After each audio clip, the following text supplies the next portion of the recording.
ربکم، لوگوں اپنے رب کا تقوی اختیار کرو، الذی خلقکم، جس نے تم کو پیدا کیا، یعنی تمہارا رب بھی میں ہوں اور تمہارا خالق بھی میں ہوں۔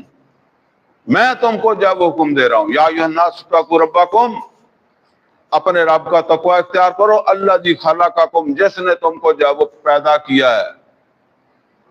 کیا مطلب ہے؟ دیکھیں، میں مرد ہوں تو میرا کوئی کمال ہے، کوئی عورت ہے تو اس کا کوئی کمال ہے یا اس کا کوئی جرم ہے۔ یہ تو مطلب یہ ہے کہ ایک ہستی ہے جس نے فیصلہ کر دیا نا، کوئی آدمی ہے جس نے یہ فیصلہ کیا ہو کہ میں نے پاکستان میں پیدا ہونا ہے، کوئی ہے جس نے کہا کہ میں فلاں برادری